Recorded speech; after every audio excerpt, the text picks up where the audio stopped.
Welcome back to Savi YouTube channel. ಹೇಗಿದ್ದೀರಾ friends? ಎಲ್ಲ ಚೆನ್ನಾಗಿದ್ದೀರಾ ಅಂದ್ಕೊಂಡಿದ್ದೀನಿ. ನಾನು ಕೂಡ ಚೆನ್ನಾಗಿದ್ದೀನಿ ಫ್ರೆಂಡ್ಸ್. ಮನೆಯಲ್ಲೇ ಈಸಿಯಾಗಿ ತುಂಬ ಬೇಗನೆ ನೀವು ಸಮೋಸನ ಮಾಡ್ಕೊಳ್ಬೋದು. ಬನ್ನಿ ಫ್ರೆಂಡ್ಸ್, ಮಾಡೋದು ಹೇಗೆ ನೋಡೋಣ. ಸ್ಟಫಿಂಗ್ ಕೂಡ ಅಷ್ಟೇ ತುಂಬಾ ಚೆನ್ನಾಗಿರುತ್ತೆ, ಟೇಸ್ಟಿಯಾಗಿರುತ್ತೆ. ಬನ್ನಿ ಮಾಡೋದು ಹೇಗೆ ಅಂತ ನೋಡೋಣ. ಅದಕ್ಕೂ ಮುಂಚೆ ಯಾರಾದರೂ ನನ್ನ ಚಾನಲ್ನ ಸಬ್ಸ್ಕ್ರೈಬ್ ಮಾಡಿಲ್ಲ ಅಂದರೆ ಪ್ಲೀಸ್ ಫ್ರೆಂಡ್ಸ್ ಸಬ್ಸ್ಕ್ರೈಬ್ ಆಗೋದನ್ನು ಮರಿಬೇಡಿ. ಮಾಡ್ತಿರಲ್ಲ, ಸಬ್ಸ್ಕ್ರೈಬ್ ಆಗ್ತಿರಲ್ಲ. ಬನ್ನಿ ಫ್ರೆಂಡ್ಸ್, ಮಾಡೋದು ಹೇಗೆ ನೋಡೋಣ. 1 ಕಪ್ ಆಗೋಷ್ಟು ಮೈದಾನ ತೊಗೊಂಡಿದ್ದೀನಿ, 1 ಕಪ್ ಆಗೋಷ್ಟು ಗೋಧಿನ ತೊಗೊಂಡಿದ್ದೀನಿ, ಮತ್ತು ಅಜ್ವಾಯಿನ ಹಾಕ್ಕೊಳ್ತಾ ಇದ್ದೀನಿ. ಒಂದು ಅರ್ಧ ಸ್ಪೂನ್ ಆಗೋಷ್ಟು ಅಜ್ವಾಯಿನ, ಮತ್ತು ರುಚಿಗೆ ತಕ್ಕಷ್ಟು ಉಪ್ಪು, ಸ್ವಲ್ಪ ಎಣ್ಣೆ ನೀವು ಹಾಕ್ಕೊಳ್ಳುವಾಗ ಹಿಟ್ಟಿಗೆ ಚೆನ್ನಾಗಿ ಎಣ್ಣೆನ ಮಿಕ್ಸ್ ಮಾಡ್ಕೊಳ್ಳಿ.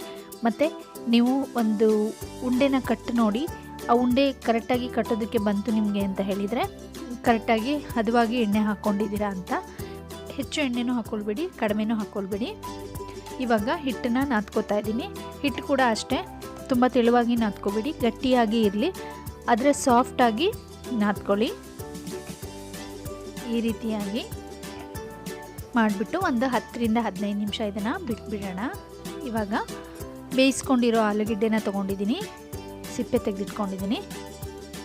ಮಸಾಲ, ಅಮ್ಚೂರ್ ಪೌಡ್ರು, ಹಳದಿ, garam masala, red chilli powder, ಶುಂಠಿ ಬೆಳ್ಳುಳ್ಳಿ ಪೇಸ್ಟ್, ಹಸಿರು ಮೆಣಸಿನ್ಕಾಯಿ, ಕೊತ್ತಂಬರಿ ಸೊಪ್ಪು, ಜೀರಿಗೆ ಪುಡಿ ಮತ್ತು ಹಸಿ ಬಟಾಣಿನ ನಾನು ಇಲ್ಲಿ ಹಬೆಯಲ್ಲಿ ಬೇಯಿಸಿಟ್ಕೊಂಡಿದ್ದೀನಿ.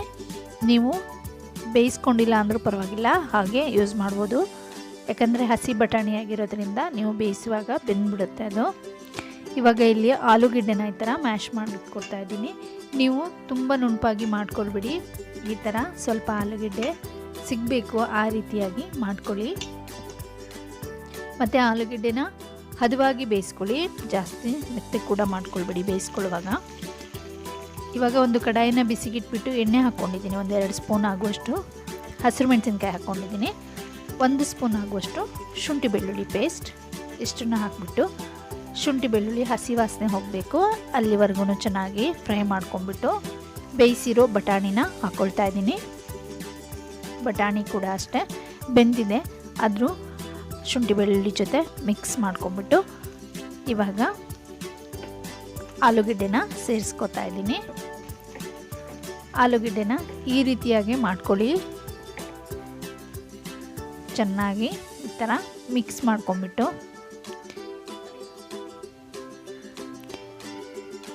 ಇಲ್ಲಿ ನೀವು ಬಟಾಣಿನ ಬೇಯಿಸಿಲ್ಲ ಅಂದರೂ ನಡೆಯುತ್ತೆ, ಮೊದಲೇ ಹೇಳಿದ ಹಾಗೆ. ಹಳದಿನ ಸೇರಿಸ್ಕೊತಾ ಇದ್ದೀನಿ. ಅಚ್ಚಕಾರದ ಪುಡಿ 1 ಸ್ಪೂನು, ಹಳದಿ ಅರ್ಧ ಸ್ಪೂನು, ಅದನ್ನು ಕೂಡ ಈ ಥರ ಚೆನ್ನಾಗಿ ಮಿಕ್ಸ್ ಮಾಡ್ಕೊಳ್ಳೋಣ.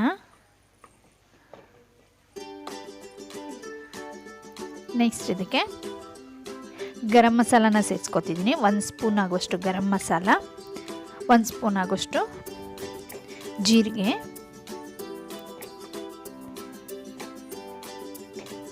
ಚೆನ್ನಾಗಿ ಈ ಥರ ಮಿಕ್ಸ್ ಮಾಡ್ಕೊಳ್ಳಿ. ಸ್ವಲ್ಪ ದಪ್ಪನಾಗಿ ಆಲೂಗೆಡ್ಡೆ ಎಲ್ಲಾದರೂ ನಿಮಗೆ ಅನಿಸಿದರೆ ಈ ಥರ ಚಿಕ್ಕದಾಗಿ ಈ ಥರ ಸ್ಪೂನಲ್ಲೇ ಮಾಡ್ಕೊಳ್ಳಿ. ರುಚಿಗೆ ತಕ್ಕಷ್ಟು ಉಪ್ಪನ್ನು ಸೇರಿಸ್ಕೊತಾ ಇದ್ದೀನಿ. ಹಿಟ್ಟಿಗೆ ಕೂಡ ಹಾಕ್ಕೊಂಡಿದ್ದೀನಿ, ಇಲ್ಲಿ ನೋಡಿ ಉಪ್ಪನ್ನು ಹಾಕ್ಕೊಳ್ಳಿ.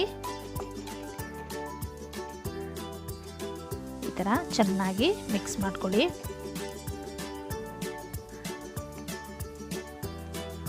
ನೋಡಿದ್ರೇ ಗೊತ್ತಾಗ್ತಿದೆಯಲ್ಲ ಫ್ರೆಂಡ್ಸ್ ಚೆನ್ನಾಗಾಗಿದೆ ಅಂದ್ಬಿಟ್ಟು. ಇವಾಗ ಕೊತ್ತಂಬರಿ ಸೊಪ್ಪನ್ನು ಸೇರಿಸ್ಕೊತಾ ಇದ್ದೀನಿ. ಕೊತ್ತಂಬರಿ ಸೊಪ್ಪು ಹಾಕ್ಬಿಟ್ಟು ಈ ಥರ ಚೆನ್ನಾಗಿ ಮತ್ತೊಂದು ಸಾರಿ ಮಿಕ್ಸ್ ಮಾಡ್ಕೊಳ್ಳಿ. ನಂತರ ಇದಕ್ಕೆ ಲಾಸ್ಟಲ್ಲಿ ಅಮ್ಚೂರ್ ಪೌಡ್ರನ್ನ ಸೇರಿಸ್ಕೊಳ್ಬೇಕು ಇವಾಗ, ಮತ್ತು ಚಾಟ್ ಮಸಾಲ. ಓಕೆ, ರೆಡಿಯಾಗಿದೆ. ಇವಾಗ ಅಮ್ಚೂರ್ ಪೌಡ್ರನ್ನ ಹಾಕ್ಕೊಳ್ತಾ ಇದ್ದೀನಿ. 1.5 ಸ್ಪೂನ್ ಆಗುವಷ್ಟು ಅಮ್ಚೂರ್ ಪೌಡ್ರ್ ಹಾಕ್ಕೊಳ್ಳಿ, 1 ಸ್ಪೂನ್ ಆಗುವಷ್ಟು ಚಾಟ್ ಮಸಾಲ ಹಾಕ್ಕೊಳ್ಳಿ. ಅಮ್ಚೂರ್ ಪೌಡ್ರ್ ನಿಮ್ಗೆ ಇಲ್ಲಿ ಹುಳಿಗೆ ನೋಡಿ ಫ್ರೆಂಡ್ಸ್, ನೋಡಿದರೆ ನಿಮಗೆ ಗೊತ್ತಾಗ್ತಿದೆಯಲ್ಲ ಎಷ್ಟು ಚೆನ್ನಾಗಿ ಬಂದಿದೆ ಅಂತ. ತುಂಬಾ ಚೆನ್ನಾಗಿರುತ್ತೆ ಫ್ರೆಂಡ್ಸ್, ಖಂಡಿತವಾಗಿ ಒಂದ್ಸರಿ ಟ್ರೈ ಮಾಡಿ.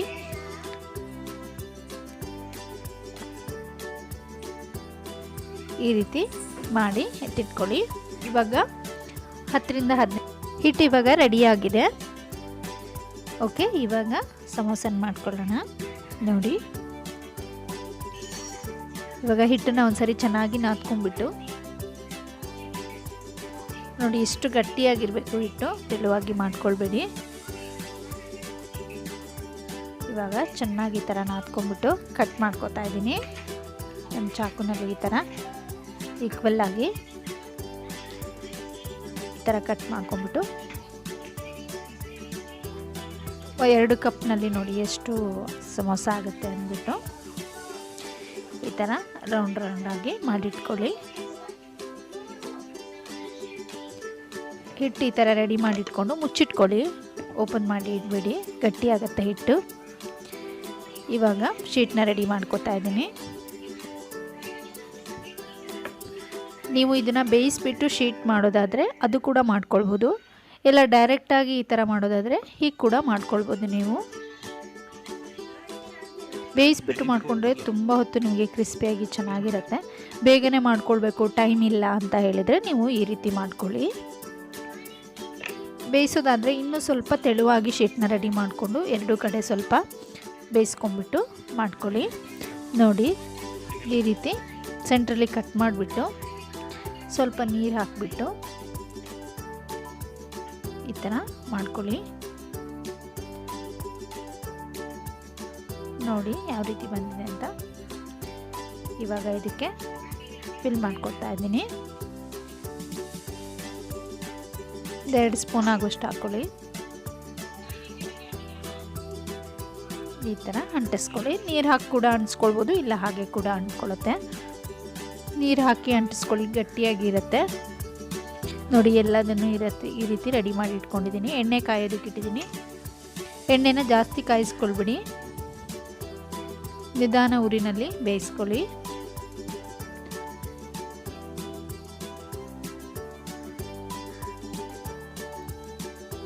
ಇವಾಗ ಸಮೋಸನ ಹಾಕೋತಾ ಇದ್ದೀನಿ.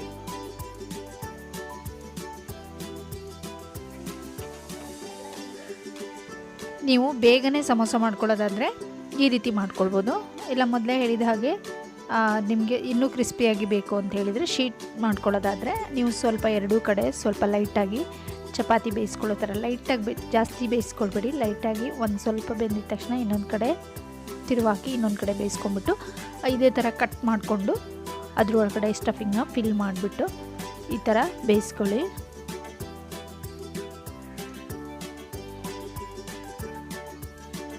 ನೋಡಿ, 2 ಕಡೆ ಈ ಥರ ಬೇಯಿಸ್ಕೊಳ್ಳಿ. ದಿಢೀರಾಗಿ ಮನೆಯಲ್ಲೇ ಈಸಿಯಾಗಿ ಟೇಸ್ಟಿಯಾಗಿ ಹೆಲ್ದಿಯಾಗಿ ಮಾಡ್ಕೊಳ್ಬೋದು.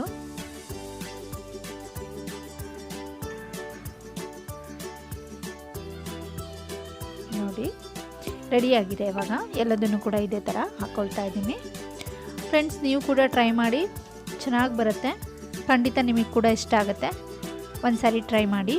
ಓಕೆ ಫ್ರೆಂಡ್ಸ್, ವಿಡಿಯೋ ನೋಡಿದ್ದಕ್ಕೆ ಎಲ್ರಿಗೂ ಧನ್ಯವಾದಗಳು.